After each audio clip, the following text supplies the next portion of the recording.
Hello. In this video, we will try to implement Promise.race. But before that, let's understand what is Promise.race.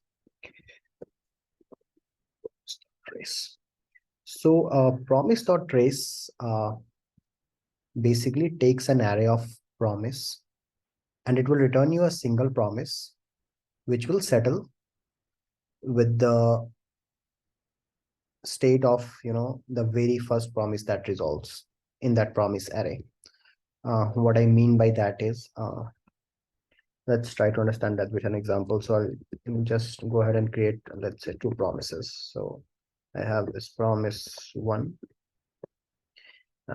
which is this new promise. It takes resolve reject and then it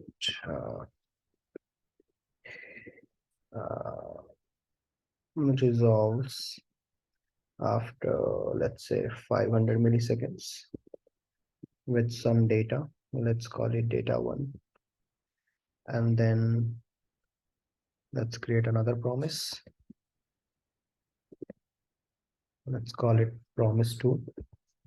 And it resolves with data two and after 1500 milliseconds. So if I now go ahead and pass these promises to promise.race,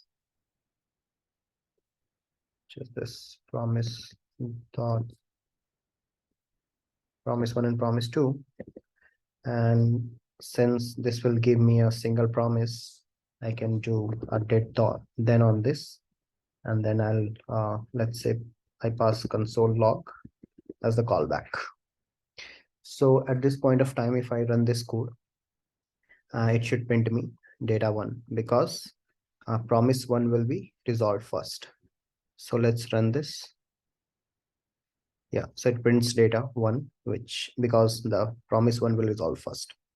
Now let's update the timeout to 2500 milliseconds. And now it should print data two because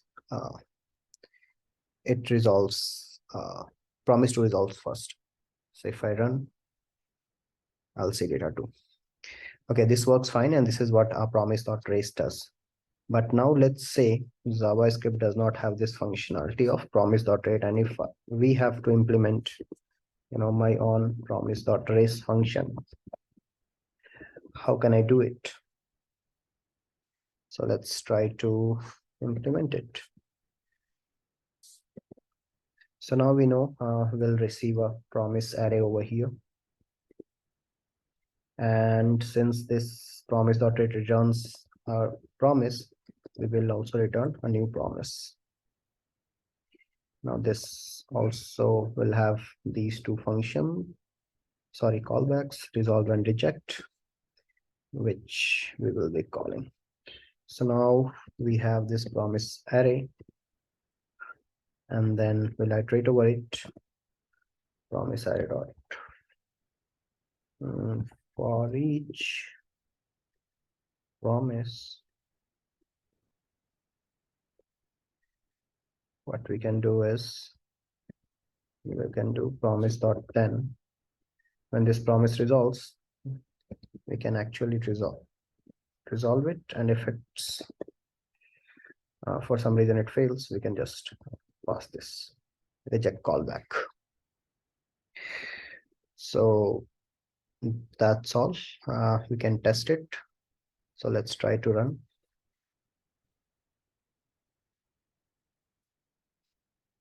So I have this promise function I should call. Let's first clear it.